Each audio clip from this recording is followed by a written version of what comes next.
ഇന്ത്യയുടെ നീതിന്യായ വ്യവസ്ഥിതി നമുക്കത്ര വിശ്വാസമുണ്ടോ? എന്തായിരുന്നു അയോധ്യ കേസിലെ വിധി? ഞാൻ സുപ്രീം കോടതിയുടെ മുന്നിൽ ഒരു കഥ പറയാനാണ് ആഗ്രഹിക്കുന്നത്. എനിക്ക് അങ്ങനെയാണ് അയോധ്യ കേസിലെ വിധി തോന്നിയത്.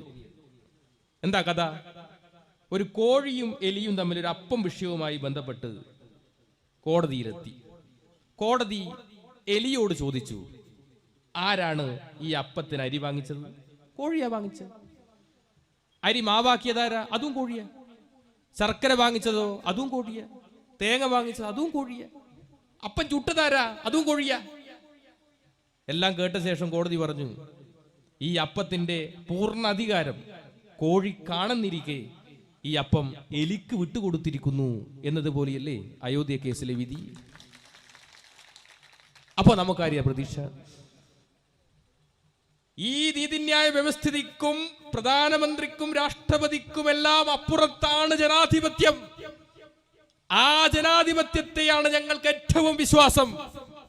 അതുകൊണ്ട് മിസ്റ്റർ മോദി, ഈ പൗരത്വ നിയമം എന്ന് പറയുന്ന ഒന്നാമത്തെ ശത്രുവിനെ നാട് കടത്താനുള്ള, വംശശുദ്ധി വരുത്താനുള്ള ഈ കാടത്ത നിയമമില്ലേ, ഈ പറയുന്ന ജനകീയ ജനാധിപത്യ വിപ്ലവമില്ലേ, ഈ എന്റെ മുന്നിൽ കാണുന്ന ജനങ്ങൾ, അതെല്ലാ മതസ്ഥരുമുണ്ട്, എല്ലാ ജാതിയിലുംപ്പെട്ടവരുണ്ട്, അവരെല്ലാവരും ഒന്നടങ്കം എതിർക്കും എന്ന് മാത്രമല്ല, അത് അറബിക്കടലിൽ എറിയേണ്ടി വരുമെന്ന് മാത്രമാണ് ഞങ്ങൾക്കിതിന് പറയാനുള്ളത്.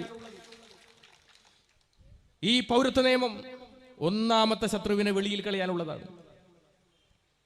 നരേന്ദ്രമോദി അത്ര പുണ്യവാനാണോ? അദ്ദേഹം ഗുജറാത്തിലെ മുഖ്യമന്ത്രിയായിരിക്കുമ്പോൾ ഞാൻ മഹാരാഷ്ട്രയിൽ പ്രചാരകനാണ്. അന്ന് ഗുജറാത്ത് കലാപം നടക്കുന്നു. ഗുജറാത്ത് കലാപം നടന്ന സമയത്ത്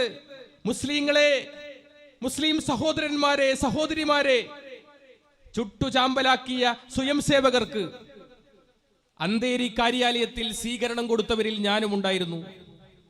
അവർ പറഞ്ഞ അനുഭവങ്ങളുണ്ട്. ആ അനുഭവങ്ങൾ നിങ്ങൾ കേൾക്കണം. ഈ നാട്ടിലെ RSSകാർ കേൾക്കണം. 7 സ്വയം സേവകന്മാർ ഒരു ഗ്രൂപ്പായി ഗാന്ധിജി ജനിച്ച പോർബന്ദറിനടുത്ത് ഒരു വീട്ടിൽ കയറി. ഗണപതിന്റെ ചിത്രമുള്ള വീട് വെള്ളം കുടിക്കാൻ കയറിയതാ. വാതിൽ മുട്ടിയപ്പോ തുറന്നു വന്നത് ഒരു പൂർണ്ണ ഗർഭിണിയായ ഉമ്മ. കാരണം മുന്നേ താമസിച്ചത് ഹിന്ദു കുടുംബ. അപ്പോ ഇവര് താമസിച്ചപ്പോ ഗണപതിന്റെ ഫോട്ടോ കളഞ്ഞില്ല, അവിടെ തന്നെ വെച്ചു. ഒരു പൂർണ്ണ ഗർഭിണിയായ ഉമ്മ. വെള്ളം വേണമെന്ന് പറഞ്ഞു സ്വയം സേവകന്മാർ. ഈ ഉമ്മ പൂർണ്ണ ഗർഭിണിയല്ലേ, പതുക്കെ നടന്ന് അടുക്കളയിൽ ചെന്ന് ഒരു വലിയൊരു പ്ലേറ്റിൽ 7 ഗ്ലാസ് വെള്ളവുമായി തിരിച്ചു വരുമ്പോ ഈ സ്വയം സേവകർക്ക് ഒരു ഫോൺ കോൾ. എന്താ ഫോൺ കോൾ? സ്ത്രീകളെയും കുട്ടികളെയും കണ്ടാൽ വെറുതെ വിടാൻ പാടില്ല. ആ ഉമ്മയുടെ കയ്യിൽ നിന്ന് വെള്ളം വാങ്ങി കുടിച്ച് ആ പൂർണ്ണ ഗർഭിണിയായ ഉമ്മയെ ഇവർ കസേരയിൽ കെട്ടിയിട്ടു. എന്നിട്ട് കൊണ്ടുവന്ന തൃശൂലമെടുത്ത് ആ പൂർണ്ണ ഗർഭിണിയുടെ നിറവയറിലേക്ക് ഇങ്ങനെ കുത്തിയിറക്കി ഒരു തിരിതിരിച്ച് പുറത്തേക്കെടുത്തു. രക്തം പൊട്ടിയൊലിച്ച് തൽക്ഷണം ആ ഉമ്മ അവിടെ മരിച്ചു വീണു. എന്താ ഉമ്മ ചെയ്ത തെറ്റ്? ഒരു ഇസ്ലാമായി പോയി. ആ തൃശൂലത്തിന്റെ മുനമ്പിൽ ആ ഉമ്മയ്ക്ക് ജനിക്കാൻ പോകുന്ന കുട്ടിയുടെ ഭ്രൂണമുണ്ടായിരുന്നു. മറ്റൊരു വീട്ടിൽ കടന്നു ചെന്നപ്പോ അവിടെ ഒരു ഉമ്മ മുറ്റമടിക്കുന്നു, 4 കുട്ടികളും ചുറ്റും കളിക്കുന്നു. വന്ദേ മാതരവും ഓം കാളിയും വിളിച്ചു വരുന്ന ഈ കലാപകാരികളെ കണ്ട് ഈ കുട്ടികൾ അകത്ത് കട്ടിലിനടിയിൽ പോയി ഒളിച്ചു. തട്ടം മാറ്റി തലമുടി പിടിച്ച് വലിച്ചടച്ച് ഈ ഉമ്മയെ ഒരു റൂമിൽ കൊണ്ടുപോയി പൂട്ടിയിട്ടു. ഈ കട്ടിലിനടിയിൽ കിടക്കുന്ന 4 കുട്ടികളെയും ഇവർ കഴുത്തിന് പിടിച്ച് പുറത്തേക്ക് എടുത്തു. അതിലൊരു കുട്ടി മാത്രം നിലവിളിക്കുന്നില്ല, പൊട്ടിക്കരയുന്നില്ല. എന്താ കാരണം? ആ കുട്ടിക്ക് ജന്മന സംസാരിക്കാൻ ശേഷിയില്ലാത്ത കുട്ടിയാ. ആ 4 കുട്ടികളെയും വീടിന്റെ അടുത്തുള്ള സെപ്റ്റി ടാങ്ക് കമ്പിപ്പാര കൊണ്ട് കുത്തി തുറന്ന് ആ സെപ്റ്റി ടാങ്കിലിട്ട് മൂടി ആ 4 കുട്ടികളെയും.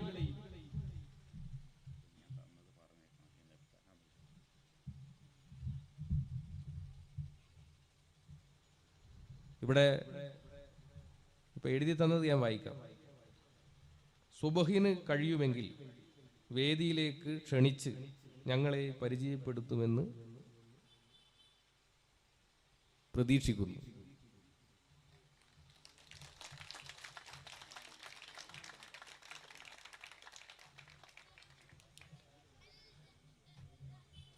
അപ്പോ ആ 4 കുട്ടികളും ശ്വാസം മുട്ടിയിട്ടല്ലേ മരിച്ചിട്ടുണ്ടാകുക?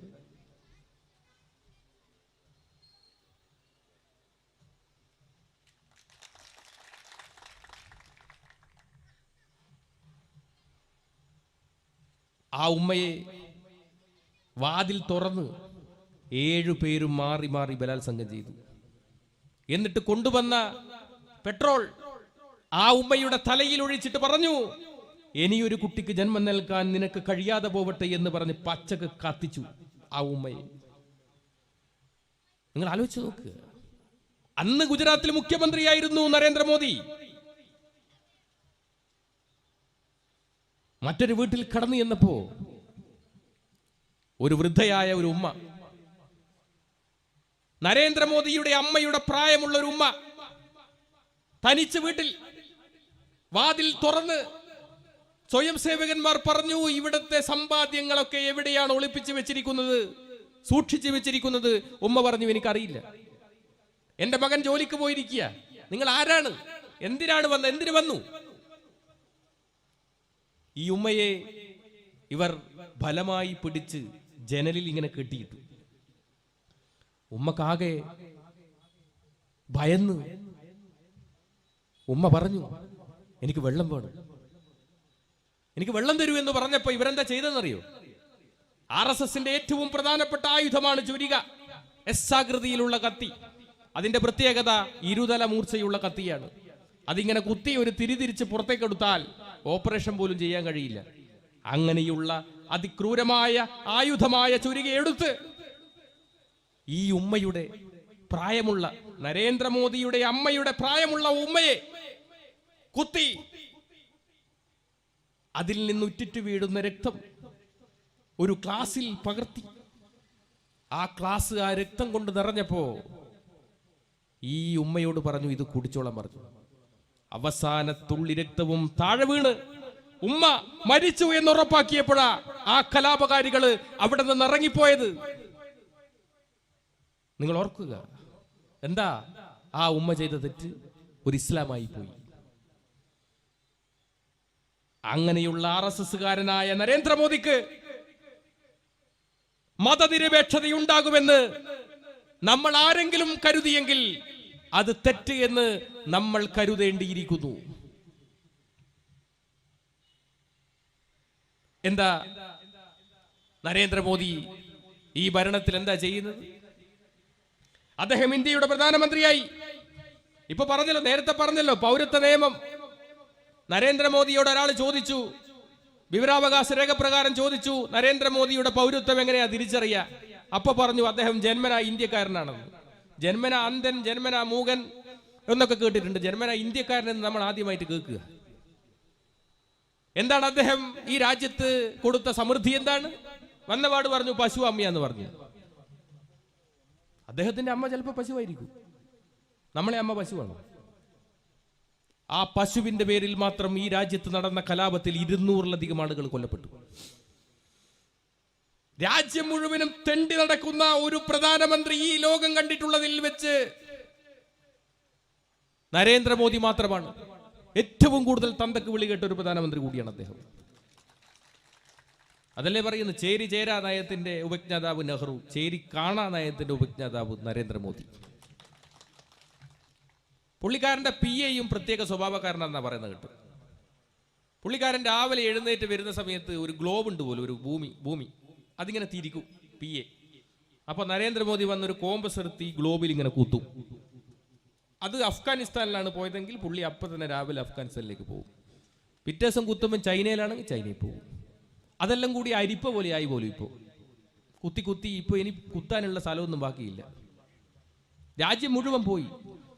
ഞാൻ പറയുന്നത് നമ്മളെ മഹല്ല് കമ്മിറ്റി, ഞാൻ വേണേ ഒരു 1000 രൂപ തരാം. ചൈനയിൽ പോട്ടെ, വുഹാനിൽ പോട്ടെ, ഒരു 2 ദിവസം അവിടെ നിൽക്കട്ടെ. നരേന്ദ്രമോദിയെ നമുക്കൊന്ന് വുഹാനിലേക്ക് യാത്രയയക്കാം. ചൈനയിൽ രാജ്യം രക്ഷപ്പെട്ടു പോയില്ലേ? അപ്പൊ ഈ രാജ്യത്തിന് വേണ്ടി എന്ത് സമൃദ്ധിയാണ് നരേന്ദ്രമോദി തന്നത്? നിങ്ങൾ ഈ പണം നിരോധിച്ചതിനെ കുറിച്ച് പറഞ്ഞല്ലോ.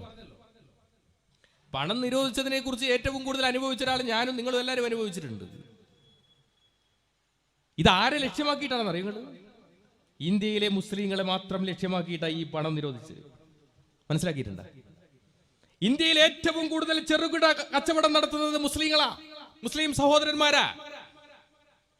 ആ ചെറുകിട കച്ചവടത്തെ പരിപൂർണമായി നശിപ്പിക്കുവാനാണ് ഈ പണം അങ്ങ് നിരോധിച്ചു കളഞ്ഞത്. സംഭവിച്ചില്ലേ? ആരെ കയ്യിലെങ്കിലും പൈസയുണ്ടോ?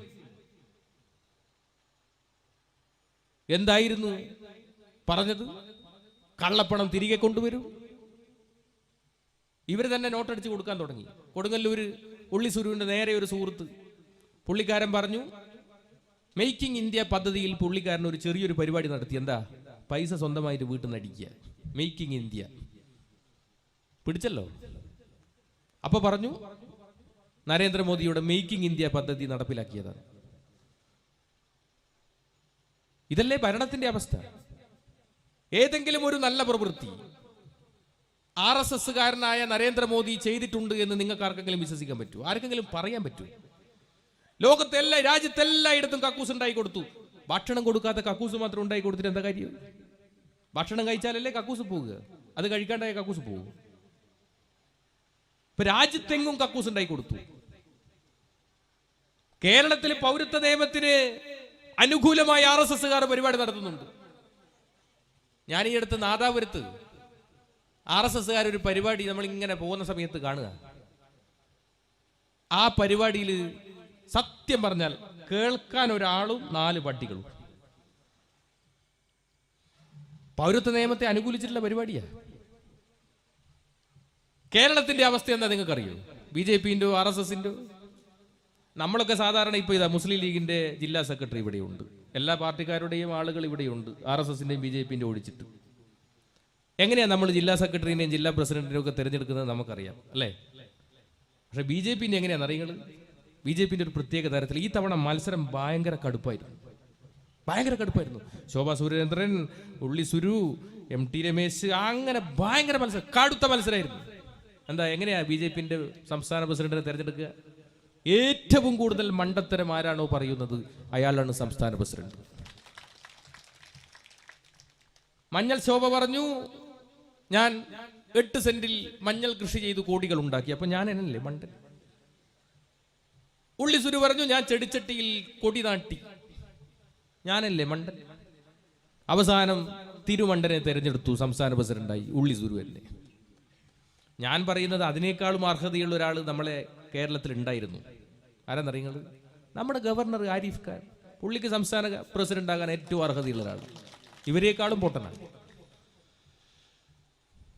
നിങ്ങൾ ആലോചിച്ച് നോക്കുക, എന്തെല്ലാം വിടുവായത്തങ്ങളായി ഇവർ പറയുന്നത്. ഇന്ത്യയുടെ പ്രധാനമന്ത്രി രാജ്യത്തെ ശാസ്ത്രജ്ഞന്മാരുടെ ഒരു സദസ്സിൽ വെച്ച് പറയുന്നു, ഈ ലോകത്താദ്യമായി പ്ലാസ്റ്റിക് സർജറി നടത്തിയത് ഇന്ത്യയിലാണെന്ന്. എങ്ങനെയാണെന്നറിയുന്നത്? ആനേന്റെ കഴുത്തറുത്തിട്ട് തലയറുത്തിട്ട് ഗണപതിക്ക് വെച്ചതാണ് പോലും ലോകത്തിലെ ആദ്യത്തെ പ്ലാസ്റ്റിക് സർജറി. നിങ്ങൾ ആലോചിച്ച് നോക്കുക, ഇങ്ങനെയുള്ള കൂട്ടർ ഈ രാജ്യം ഭരിച്ചാൽ എന്തായിരിക്കും അവസ്ഥ എന്ന് നമ്മൾ പറഞ്ഞു തരേണ്ടതുണ്ടോ? അതല്ലേ നടക്കുന്നു. ഇവിടെ എന്തെങ്കിലും ഒരു വികസനം നടക്കുന്നുണ്ടോ? പൗരത്വ നിയമം ലോകസഭയിലും രാജ്യസഭയിലും പാസാക്കിയപ്പോൾ ആദ്യമായി ഒരേലയോളം വലിപ്പമുള്ള ഒരു സംസ്ഥാനത്തിന്റെ മുഖ്യമന്ത്രി നിയമസഭയിൽ ആഞ്ഞടിച്ചുകൊണ്ട് പറഞ്ഞു, ഈ നിയമം ഈ കേരളത്തിൽ നടപ്പിലാവില്ല. അതിലെല്ലാ പ്രതിപക്ഷങ്ങളുമെല്ലാം അതിനൊറ്റക്കെട്ടായി നിന്ന് ആ നിയമത്തെ എതിർത്തു. ഈ കേരളത്തിൽ എല്ലാവരും ഒറ്റക്കെട്ടായി കേരളം ഒരു പ്രമേയം പാസാക്കി. ആർജവത്തോടെ നിന്നു മുഖ്യമന്ത്രി എന്ന നിലയിൽ. സുപ്രീം കോടതിയിൽ കേസും കൊടുത്തു. ഇതല്ലേ? അപ്പോ പ്രതിഷേധങ്ങളും പ്രതികരണങ്ങളും ഏറ്റവും കൂടുതൽ കേരളത്തിൽ ഉണ്ടാകുന്നുണ്ട്. അതാണ് കേരളത്തിന്റെ പ്രത്യേകത. ശ്രീനാരായണ ഗുരുവും ചട്ടമ്പി സ്വാമികളും അങ്ങനെയുള്ള എത്രയോ പ്രതിഭാധനരായ ആളുകൾ അവർ കാണിച്ച വഴികളിലൂടെയല്ലേ കേരളം യാത്ര ചെയ്യുന്നത്. ശ്രീനാരായണ ഗുരുവിന്റെ ദൈവദശകത്തിൽ ദൈവത്തെക്കുറിച്ച് സമർപ്പിക്കുന്നത് എന്താണ്? ദൈവമേ കാത്തുകൊൾകങ്ങു കൈവിടാതിങ്ങു ഞങ്ങളെ, നാവികൻ നീ ഭവാബ്ദിക്ക് ഒരാവിവൻ തോണി നിൻ പദം. ഒന്നൊന്നാ എണ്ണി എണ്ണി തൊട്ടെണ്ണും പൊരുളൊടുങ്ങിയാൽ നിന്നിടും ദൃക്കുപോലുള്ളും എന്നില സ്പന്ദമാവണം. അടുത്ത വരി എന്താ? അന്നവസ്ത്രാദി മുട്ടാതെ തന്നു രക്ഷിച്ചു ഞങ്ങളെ, ധന്യരാക്കുന്ന നീയൊന്നു തന്നെ ഞങ്ങൾക്കു തമ്പുരാൻ. ആരാണോ ഭക്ഷണമില്ലാത്തവന് ഭക്ഷണം കൊടുക്കുന്നത്? ഞാനൊക്കെ പലപ്പോഴും നോമ്പ് കാലങ്ങളിൽ, പണ്ടൊക്കെ ഭയങ്കര ദേഷ്യമായിരുന്നു നോമ്പ് കാലങ്ങളിലോട്. പക്ഷെ ഇപ്പൊ നോമ്പ് കാലങ്ങളിലൊക്കെ ദാനം കൊടുക്കുന്ന ഒരുപാട് വീടുകൾ കാണുമ്പോൾ വലിയ സന്തോഷമാണ്. ഭക്ഷണമില്ലാത്തവന് ഭക്ഷണം കൊടുക്കുക, വസ്ത്രമില്ലാത്തവന് വസ്ത്രം കൊടുക്കുക, വീടില്ലാത്തവർക്ക് വീട് കൊടുക്കുക. അവനാണ് ദൈവമെങ്കിൽ ശരിക്കും ആലോചിച്ച് നോക്കുക. ഞാൻ ചിന്തിച്ചിട്ടുണ്ട്, ഈ വ്രതമാസം ഉണ്ടല്ലോ, ആ വ്രതമാസത്തിലാണ് ഏറ്റവും കൂടുതൽ സാമൂഹിക സമരസത നമ്മുടെ നാട്ടിൽ നിലനിൽക്കുന്നത്. നിരാലംബർക്ക്, രോഗികൾക്ക് കൈത്താങ്ങുന്ന ഒരു സംസ്കാരം. ആ ഇസ്ലാം സംസ്കാരത്തെയാണ് ഇവിടെ നിന്ന് നാട്ടിയോടിക്കുവാൻ വേണ്ടി നരേന്ദ്രമോദി ശ്രമിക്കുന്നത് എന്ന് ചിന്തിക്കേണ്ടിയിരിക്കുന്നു. ഞാനൊക്കെ ബാലഗോകുലത്തിലൂടെ വന്ന ആളാണ്. വളരെ ചെറുപ്പത്തിൽ നിങ്ങൾ RSS എങ്ങനെ വളരുന്നു എന്ന് പഠിക്കണം. സുബഹു അങ്ങനെ വന്നതാളാണ്. ബാലഗോകുലത്തിൽ ഞാനൊക്കെ ഭഗവാൻ ശ്രീകൃഷ്ണന്റെ ആ തലയിൽ ഒരു തുളസി മാല ചാർത്തിയിട്ടാണ് ബാലഗോകുലം ആരംഭിക്കുക. ആ ബാലഗോകുലത്തിൽ നല്ല പാട്ടൊക്കെ ഉണ്ടാവും. കരുണാമുരളീധാര മനസ്സി നിറയ്ക്കുക കണ്ണ, കരുണാമുരളീധാര ഗോകുലമണിയും മണിയും നീയേ, ഗോപികാഹൃതി നിനവും നീയേ, വൃന്ദാരണ്യ പൂക്കളിൽ നിറവും മണവും മധുവും നീയേ. നല്ല പാട്ടാ. എന്താ ബാലഗോകുലത്തിന്റെ രണ്ടാമത്തെ പാട്ടെന്താ? അതാണ് പാട്ട്. എന്താ പാട്ട്? കന്യാകുമാരി കടൽ തിരമാലകൾ മണ്ണിൽ കുറിക്കുന്നതെന്താണ്? നമ്മുടെ ഭാരതമെന്നാണ്, അതിൽ നമ്മളെല്ലാവരും ഒന്നാണ്. അടുത്ത വരി എന്താ? കാശ്മീരിൽ കുങ്കുമപ്പൂവനങ്ങൾ കാറ്റിൽ പകർത്തുന്നതെന്താണ്? ഹിന്ദുസ്ഥാനമിതെന്നാണ്, അതിൽ നമ്മളെല്ലാവരും ഒന്നാണ്. ഇതെന്താണ്? ഹിന്ദുസ്ഥാനാണ്. എങ്ങനെയുള്ള ഹിന്ദുസ്ഥാൻ? മുസ്ലിങ്ങളില്ലാതെ, ക്രിസ്ത്യാനികളില്ലാതെ, കമ്മ്യൂണിസ്റ്റ് ഇല്ലാതെ ഒരു ഹിന്ദു രാഷ്ട്രമാകണം ഇത് എന്ന് ബാലഗോകുലത്തിൽ തന്നെ പഠിപ്പിക്കുക. നിങ്ങൾ ആലോചിച്ച് നോക്ക്. ഞാൻ അട്ടപ്പാടിയിൽ ദീർഘകാലം പ്രചാരകനായിരുന്നു. അവിടെ RSSന്റെ ഒരു ശാരീരിക് പ്രമുഖുണ്ട്, ഗോയിനട്ട് എന്ന് പറഞ്ഞാൽ വെയില് നാലത്തടിച്ചൊരു ഊശാൻ മീശയെല്ലാം വെച്ചിട്ട് ഗോയിനട്ടിനെ കുറിച്ച് സാധാരണ പറയാ 100 ആൾക്ക് ഒരു ഗോയിന എന്ന് പറയാ. ഗോയിനാട്ടം നടക്കുമ്പോൾ എല്ലാവരും ഇങ്ങനെ പേടിച്ചിട്ടെല്ലാം മാറി നിൽക്കും. അട്ടപ്പാടിയിൽ ഭയങ്കര പേടിയാ എല്ലാവർക്കും ഗോയിനാട്ടന്, പോലീസുകാർക്ക് പോലും പേടിയാ. അപ്പൊ ഒരു ദിവസം ഗോയിനാട്ടൻ എന്നോട് പറഞ്ഞു, കള്ളമലയിൽ ക്രൈസ്തവ മതപരിവർത്തനം നടക്കുന്നുണ്ട്, അങ്ങനെ അവിടെ ചെന്ന് ഒരു പ്രസംഗം നടത്തണം. ഞാൻ പറഞ്ഞു, ഗോയിനട്ട, ഒന്നാമത് കള്ളമല കംപ്ലീറ്റ് ക്രൈസ്തവ കുടുംബങ്ങളാണ്, അവിടെ പോയി പ്രസംഗിച്ചാൽ ജീവൻ പോലും ഉണ്ടാവില്ല. എന്നോട് പറഞ്ഞു, ഗോയിന്ന ഞാനില്ലേ 100 ആൾക്ക് ഒരു ഗോയിന്ന. അങ്ങനെയെല്ലാം കൂടി ഞാൻ കള്ളമലയിൽ ഒരു പരിപാടി, ഞാനും ഗോയിന്നേട്ടനും മാത്രം വേദിയിൽ, മുന്നിൽ മുരുകൻ കേൾവിക്കാരനായിട്ട്. മുരുകൻ മാത്രം, വേറെ ആരുമില്ല, പേടിയ എല്ലാവർക്കും. ഞാനങ്ങ് തുടങ്ങിയില്ലേ, മൈക്ക് കിട്ടിയ വിടുവോ? ഞാൻ പറഞ്ഞു, കാലിത്തൊഴുത്തിലല്ലടാ യേശു ജനിച്ചെന്ന് ചോദിച്ചു. ഇതേതോ യേശു വിശ്വാസിക്ക് പിടിച്ചില്ല, ഒരു ഏറുപടക്കൊരു ഒറ്റ ഏറാ വേദിയിൽ, കംപ്ലീറ്റ് പുക. ഞാൻ ആദ്യം നോക്കി തട്ടി നിറയ്ക്കണത് പിറകിൽ ഗോയിനേട്ടനുണ്ടോന്നാ, കാണുന്നില്ല, ഗോയിനേട്ടനെ കാണുന്നില്ല. പിന്നെ ഞാനെല്ലാം കൂടി ജെറ്റ് വിട്ട പോലെ വിട്ടാടുന്നു. മുരുകൻ കാണാൻ എന്നെക്കാളും വേഗത്തിൽ ഓടിയിട്ട് എന്റെ അഴിഞ്ഞുപോയ മുണ്ടെടുത്ത് വന്നിട്ട് എന്നോട് പറയാ, ചേട്ടാ അടിയിലൊന്നും ഉടുക്കാണ്ടിങ്ങനെ ഓടരുത്, നാണക്കേടല്ലേ. പിറ്റേ ദിവസം ഞാൻ രാവിലെ അഗളി കാര്യാലയത്തിൽ വന്നിട്ട് നോക്കുമ്പോൾ ഗോവിന്ദേട്ടൻ ഇങ്ങനെ ഇരിക്കുക, ഇങ്ങനെ നിൽക്കുക. ഞാൻ പറഞ്ഞു, അല്ല ഗോവിന്ദേട്ട, ഇങ്ങളെന്തൊരു ഓട്ട ഓടിയേ?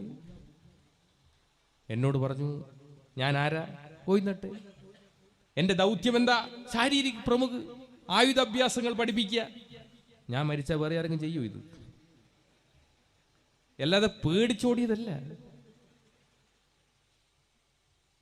ഞാൻ ആദ്യത്തെ OTC കഴിഞ്ഞത് മധുരയിലാണ്. മധുര മീനാക്ഷി ക്ഷേത്രത്തിന്റെ അടുത്തുള്ള തിരുവേടകം വിവേകാനന്ദ കോളേജിലെ ആദ്യത്തെ OTC കഴിഞ്ഞത്. OTC എന്ന് പറഞ്ഞാൽ RSSന്റെ ഒഫീഷ്യൽ ട്രെയിനിങ്, 1 മാസത്തെ ഒരു പരിപാടിയാണ്.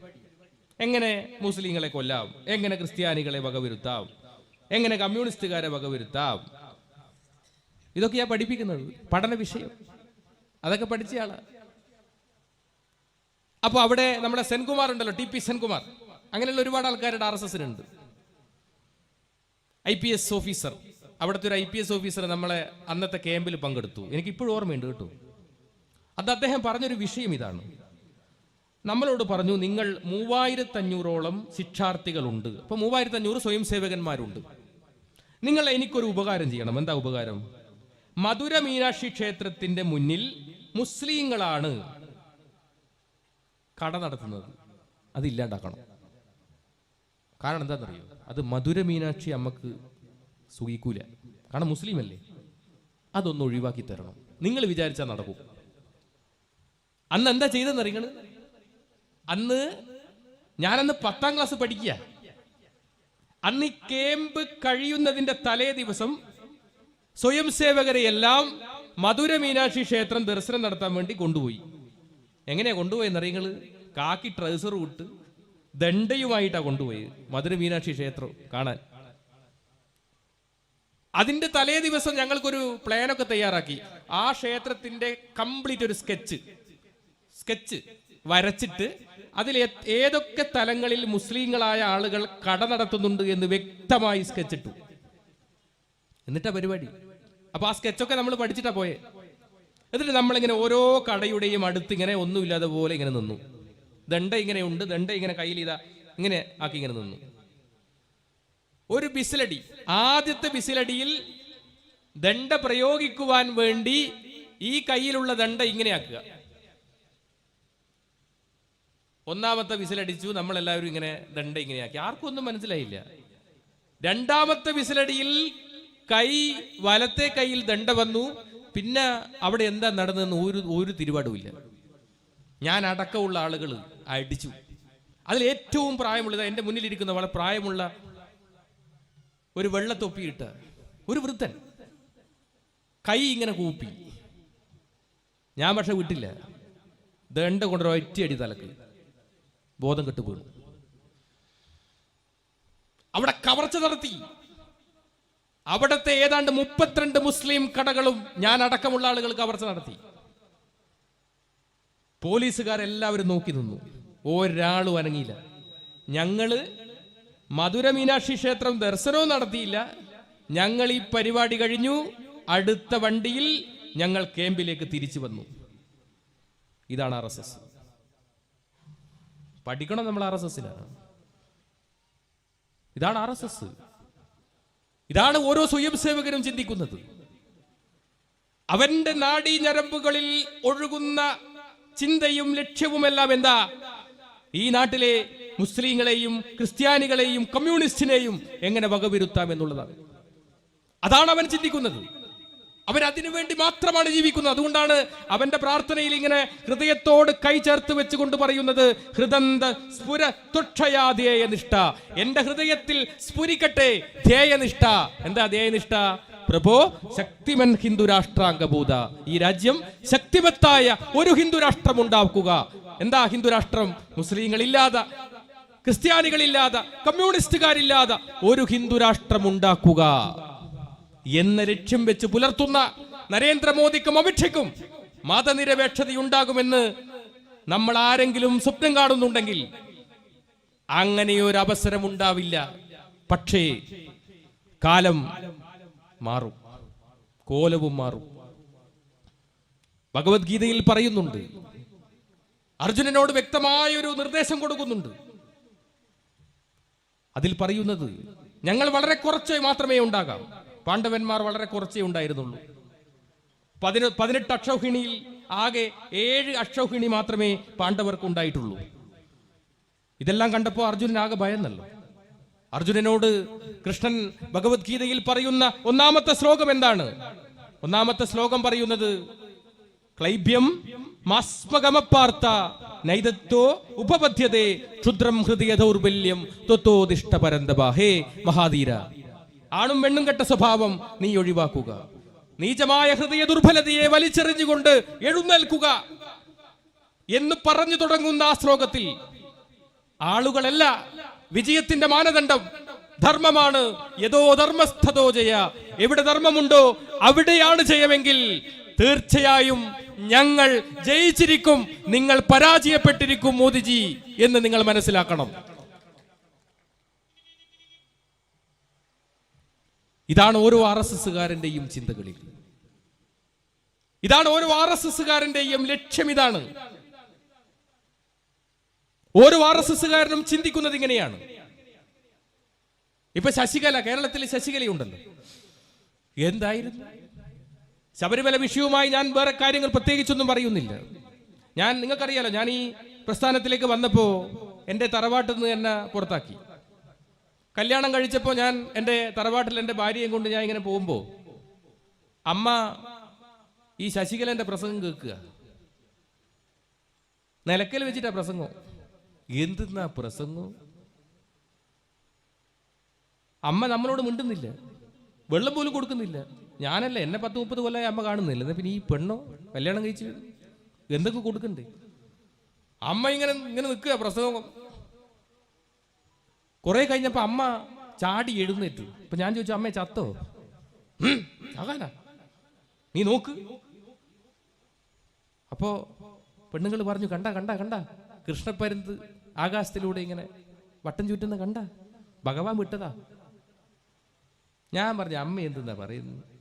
അമ്മയല്ലേ ഭാഗവതം എന്നെ പഠിപ്പിച്ചെന്ന്. ലോകത്തില് ആര് സ്ത്രീകൾ കയറണമെന്ന് പറഞ്ഞാലും ഭഗവാൻ ശ്രീകൃഷ്ണൻ എന്തായാലും അത് പറയൂല എന്ന് അമ്മക്ക് ഉറപ്പല്ലേ? പിന്നെ രണ്ടാമത്തെ ഓപ്ഷനാണ് സാധ്യത. ഏതാ രണ്ടാമത്തെ ഓപ്ഷൻ? എന്താ? പരുന്തിന്റെ ഭക്ഷണം എന്താ? പാമ്പല്ലേ? അപ്പൊ ഉഗ്ര വിഷമുള്ള പാമ്പ് നിലക്കൽ ഇങ്ങനെ പത്തി വിടർത്തി ഇങ്ങനെ നിൽക്കുമ്പോ ഇതിനെ റാഞ്ചാൻ വേണ്ടി വന്നതാ ശശികല, വിഷപ്പാമ്പ്. അവളുടെ ഒരൊറ്റ പ്രസംഗം കൊണ്ടാ കാസർഗോഡ് ഒരു കുട്ടിയെ, പിഞ്ചു കുഞ്ഞിനെ കഴുത്തറുത്തിട്ടല്ലേ കൊന്ന്, മഴു കൊണ്ട് കഴുത്തറുത്തിട്ട് കണ്ടിട്ടുണ്ടെങ്കിൽ. എന്താ പോലീസുകാരനോട് പറഞ്ഞ്? ഞാൻ സ്ഥിരമായി ശശികലയുടെ പ്രസംഗം കേൾക്കാറുണ്ടെന്നാണ്. ഇതാണ് RSSന്റെ എല്ലാ പ്രവർത്തന പദ്ധതിയും ഈ 3 ശത്രുക്കളെ മുന്നിൽ നിർത്തി മാത്രമാണ്. ഞാൻ വരുന്നത് കണ്ണൂർ ജില്ലയിൽ നിന്ന് സഖാവ് UK കുഞ്ഞിരാമന്റെ സ്മാരകത്തിന്റെ അടുത്ത് നിന്ന്.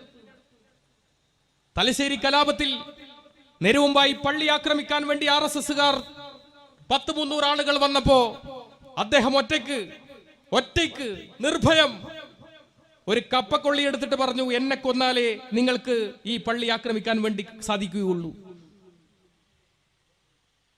ഈ കേരളത്തിൽ പള്ളിയെ സംരക്ഷിച്ചതിൽ രക്തസാക്ഷിയാകേണ്ടി വന്നവന്റെ പേര് സഖാവ് UK കുഞ്ഞിരാമൻ എന്നാണ്. അദ്ദേഹത്തിന്റെ രക്തസാക്ഷി മണ്ഡപത്തിന്റെ അടുത്താണ് എന്റെ വീട്. ഇവിടെ മുന്നേറ്റങ്ങളുടെ സമരോജ്വലമായ ഇതിഹാസങ്ങൾ വരച്ചു ചേർത്ത നാടാണ് ഈ കേരളം. ഈ കേരളത്തിൽ എല്ലാവരും ഒറ്റക്കെട്ടാണ് ഈ പൗരത്വ നിയമത്തിന് എതിരായി. അത് കോൺഗ്രസ് ആയാലും മുസ്ലിം ലീഗ് ആയാലും CPIM ആയാലും CPI ആയാലും എല്ലാ പ്രസ്ഥാനങ്ങളും ഈ നരാധമത്വത്തിനെതിരായി, ഈ രാക്ഷസീയതയ്ക്കെതിരായി ഒറ്റക്കെട്ടായി നിൽക്കുന്ന കാലഘട്ടമാണിത്. ഇവിടെ ഈ പോരാട്ടങ്ങൾക്ക് അവസാനം കൊടുക്കാൻ പാടില്ല. ഈ മുന്നേറ്റങ്ങൾ ഒരിക്കലും നിലക്കാൻ പാടില്ല. കാരണം ഓരോ സ്വയം സേവകനും ഉണർന്നെഴുന്നേൽക്കുന്നത് ഈ രാജ്യത്തെ മുസ്ലിങ്ങളെ, ക്രിസ്ത്യാനികളെ വംശശുദ്ധി വരുത്തുക എങ്ങനെയാണ് എന്ന് ചിന്തിച്ചുകൊണ്ടാണ്. എങ്കിൽ ഈ രാജ്യത്തെ ശാഖയാണ് ലഷ്കർ-ഇ-തോയ്ബിയേക്കാളും ISISനേക്കാളും ഏറ്റവും വലിയ തീവ്രവാദ പ്രസ്ഥാനം ഈ രാജ്യത്തെ ശാഖയാണ്. അങ്ങനെ ശാഖയാണ് തീവ്രവാദ പ്രസ്ഥാനമെങ്കിൽ ഈ രാജ്യത്തെ ഏറ്റവും വലിയ തീവ്രവാദിയാണ് ഇന്ത്യയുടെ പ്രധാനമന്ത്രിയായ നരേന്ദ്രമോദി എന്ന് വിളിക്കേണ്ടി വരും നമുക്ക്. എപ്പോഴെങ്കിലും ഏതെങ്കിലും ഒരു കാലഘട്ടത്തിൽ സുപ്രീം കോടതി ജഡ്ജിമാർ ഭാരതത്തിന്റെ വികലമായ സങ്കല്പങ്ങളെ മാത്രം വരച്ചു ചേർത്ത വിചാരധാര ഒരു തവണയെങ്കിലും വായിച്ചിരുന്നു എങ്കിൽ അയോധ്യ കേസിൽ ആ വിധി പറയില്ലായിരുന്നു എന്ന് ഞാൻ ആഗ്രഹിച്ചു പോയിട്ടുണ്ട്. വായിക്കണം വിചാരധാര. ഡോക്ടർ കേശവ ബൽറാം ഹെഡ്ഗേവാറിന്റെ ജീവചരിത്രമുണ്ട്, അതെല്ലായിടത്തും കിട്ടും, വായിച്ചു നോക്കണം. അതില് ഈ സവർക്കറുമായി ഈ ഹെഡ്ഗേവാർ ഒരു ബന്ധം പുലർത്തുന്നത് എങ്ങനെയാണെന്ന് അറിയുന്നത്? ഒരു തോക്ക് കൊടുത്തിട്ടാണ് ബന്ധം പുലർത്തുന്നത്. ഒരു തോക്ക് സമ്മാനമായി കൊടുത്തു സവർക്കർക്ക്. എന്നിട്ട് അതിലൊരു രസകരമായ ഒരു അനുഭവം പറയുന്നുണ്ട് ആ ബുക്കിൽ. ശേഷാദ്രി എഴുതിയ പുസ്തക, RSSന്റെ രണ്ടാമത്തെ സഹസർക്കാര്യവാഹ് HJ ശേഷാദ്രിജി എഴുതിയ ഹെഡ്ഗേവാറിന്റെ ജീവചരിത്രത്തിൽ 33-ാമത്തെ പേജിൽ ഒരു ചെറിയ കഥ പറയുന്നുണ്ട്. എന്താ കഥ എന്നറിയാം? RSSന്റെ ശാഖ നാഗപ്പൂരിൽ ആരംഭിച്ചു. 7 ദിവസം കഴിഞ്ഞു. 15 ആളുകൾ മാത്രമേ ആ ശാഖയിൽ ഉണ്ടായിരുന്നുള്ളൂ. അങ്ങനെ ആ ശാഖയിൽ ഒരു തീരുമാനമെടുത്തതിന്റെ ഭാഗമായി, എന്താ തീരുമാനം ഒന്നും പറയുന്നില്ല, അവിടെ ഒരു കലാപം വന്നു.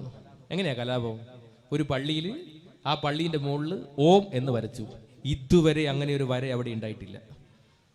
ഒരു മുസ്ലിം പള്ളിയിൽ ഓം എന്ന് വരച്ചു. അവിടെ ഒരു കലാപം പൊട്ടിപ്പുറപ്പെട്ടു. അവിടുത്തെ ബ്രാഹ്മൺസായ ഹിന്ദുക്കൾ, നോക്കണം, ബ്രാഹ്മൺസായ ഹിന്ദുക്കൾ, അവർക്ക് ആയോധന കലയൊന്നും പരിചയമില്ല. അവര് പൂജാവിധികൾ മാത്രം അറിയുന്ന ആളുകളാണ്. അവരോടി ഹെഡ്ഗേവാറിന്റെ ശാഖയിലേക്ക് വന്നു.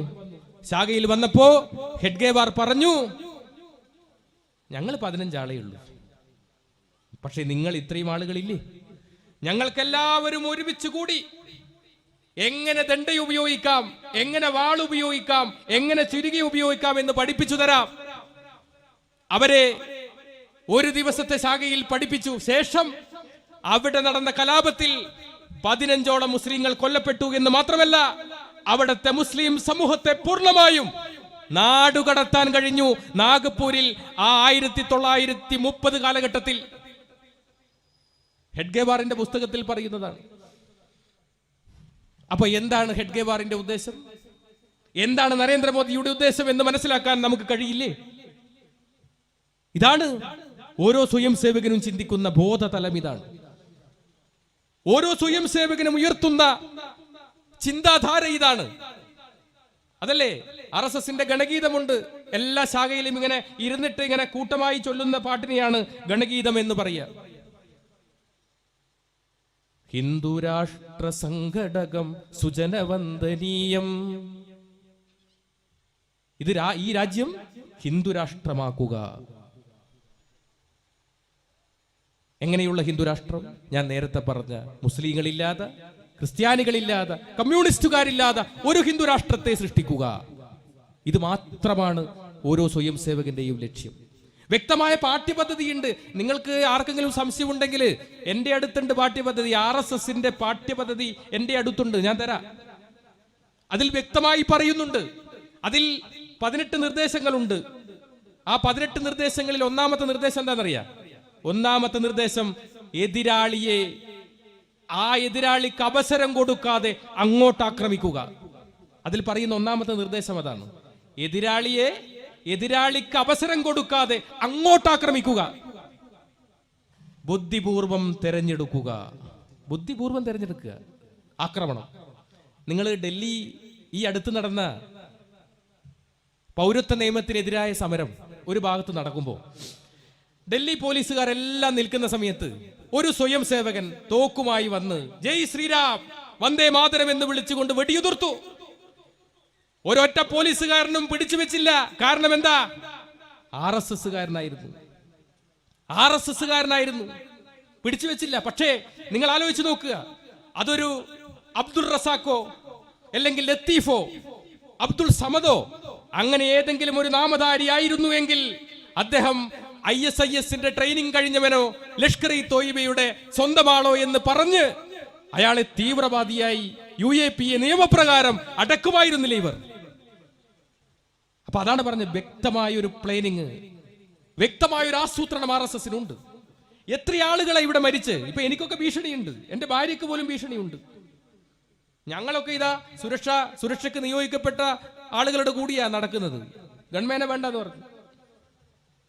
എന്റെ ഭാര്യനെ വരെ വിളിച്ചിട്ട് കഴുത്തറുത്ത് കൊല്ലും, ചിഹ്ന ഭിന്നമാക്കുന്നൊക്കെ RSSകാർ പറയുന്നത്. കൽബുർഗിയെ കൊന്നു, നരേന്ദ്ര ദാബോൽക്കറെ കൊന്നു, ഗൗരി ലങ്കേഷിനെ കൊന്നു. എത്ര ആളുകളെയാ ഇവര് കൊന്ന്. എന്തിന്റെ പേരില്ല? മിണ്ടിയതിന്റെ പേരിൽ. കൽബുർഗിയെ കൊന്നത് എന്തിനാ? രാമനെതിരായി സംസാരിച്ചു എന്നാണ് പറഞ്ഞത്. നിങ്ങൾ രാമായണം വായിച്ചിട്ടുണ്ടോ? വാൽമീകിയുടെ രാമായണം എടുത്ത് വായിക്കണം. എഴുത്തച്ഛന്റെ രാമായണമല്ല, വാൽമീകിയുടെ രാമായണം. സംസ്കൃതത്തിൽ വേണേ ഞാൻ പറഞ്ഞുതരാത്. വാൽമീകിയുടെ രാമായണത്തിൽ രാവണനെ നിഗ്രഹിച്ച് വിഭീഷണന് രാജ്യം വിട്ടുകൊടുത്ത് വിജയശ്രീ ലാളിതനായി വരുന്ന ശ്രീരാമന് അയോധ്യയിൽ പൂർണ്ണകുംഭം നൽകി സ്വീകരിച്ചു. യുവരാജാവായി അഭിഷേകം ചെയ്ത ആ ചടങ്ങിൽ 10,000-കണക്കിന് ആളുകൾ വന്ന ആ ചടങ്ങിൽ എല്ലാവരും ഇങ്ങനെ രാമനാമം ഉച്ചരിക്കുന്ന ആ ചടങ്ങിലേക്ക് ഒരു വന്ധ്യവയോധികൻ കടന്നു വന്നു.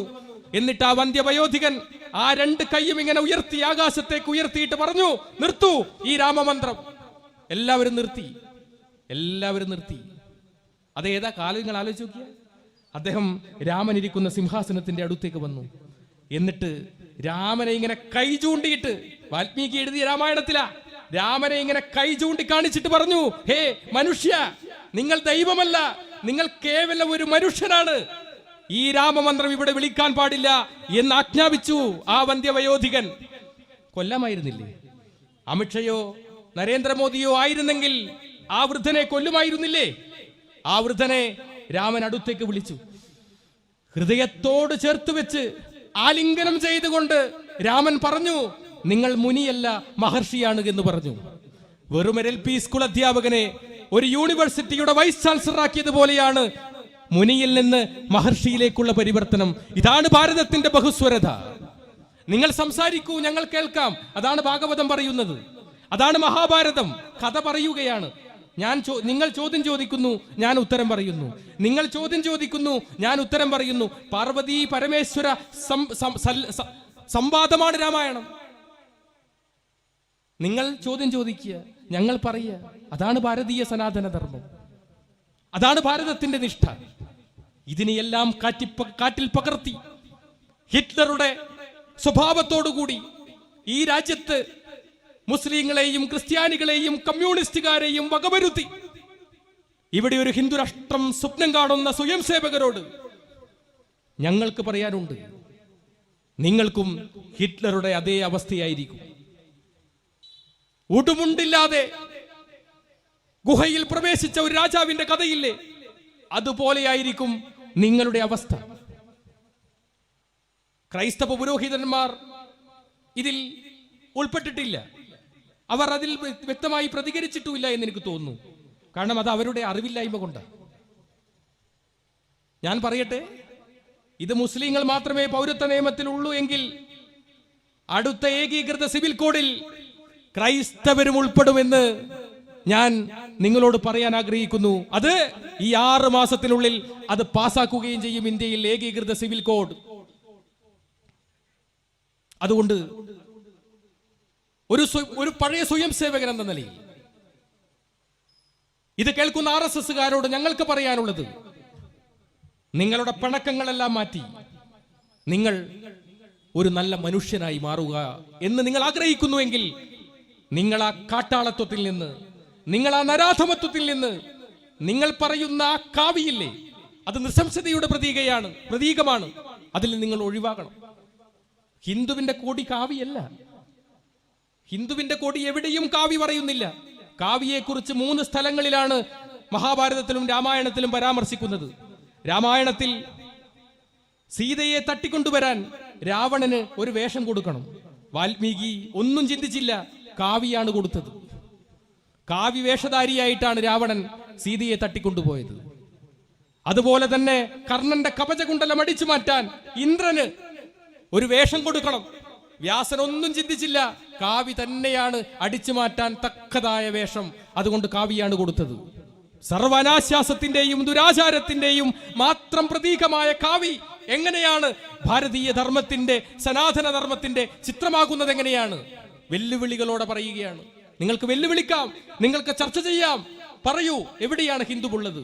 ഹിമാലയം സമാരഭ്യ യാവതിന്ദു സരോവരം തം ദേവനിർമ്മിതം ദേശം ഹിന്ദുസ്ഥാനം പ്രശിഷ്യതേ.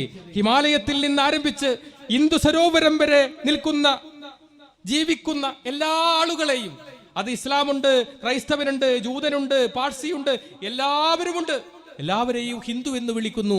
ഹിന്ദു എന്ന 2 പദത്തിന്റെ അർത്ഥം ആത്മാവിനെ സാക്ഷാത്കരിക്കുന്നവൻ, പ്രകാശത്തെ സൃഷ്ടിക്കുന്നവൻ, അന്ധകാരത്തെ ഇല്ലാതാക്കുന്നവൻ എന്നാണ്. ഞാൻ കൂടുതലൊന്നും പറയുന്നില്ല, ഇനിയും പ്രഭാഷകരുണ്ട് ഈ വേദിയിൽ. ഞങ്ങളൊക്കെ എത്ര കാലം ഇങ്ങനെ പ്രസംഗിക്കാൻ കഴിയുമെന്ന് ഞങ്ങൾക്കറിയില്ല. ഞങ്ങളെയൊക്കെ കൊല്ലാനുള്ള ആയുധങ്ങൾ RSS പണിപ്പുരയിൽ ഉണ്ടാക്കി വെച്ചിട്ടുണ്ട്. പക്ഷെ ഞങ്ങൾക്ക് ഭയമില്ല, ഞങ്ങൾക്ക്. ഭഗവത്ഗീതയിൽ കൃഷ്ണൻ പറഞ്ഞിട്ടുണ്ട്, ജനിച്ചവന് മരണം സുനിശ്ചിതം. ഈ ലോകത്ത് ആരെവിടെ ജനിച്ചിട്ടുണ്ടോ അതിന് മരണം നിശ്ചയമാണ്. അത് എനിക്ക് നല്ല ബോധ്യമുണ്ട്. എന്നെ ഇല്ലാതാക്കാൻ വരുന്ന RSSകാരനും ഈ ബോധ്യമുണ്ടാകണമെന്ന് മാത്രമേ എനിക്ക് പറയാനുള്ളൂ. എന്റെ അവസാന ശ്വാസം വരെ ഈ രാക്ഷസീയതയ്ക്കെതിരെ, ഈ കാട്ടാളത്വത്തിനെതിരെ എന്നും എപ്പോഴും ശബ്ദിച്ചു കൊണ്ടേയിരിക്കുമെന്ന് മാത്രം പറഞ്ഞുകൊണ്ട് ഞാൻ എന്റെ വാക്കുകൾ നിർത്തുന്നു. എല്ലാവർക്കും എന്റെ അഭിവാദ്യങ്ങൾ.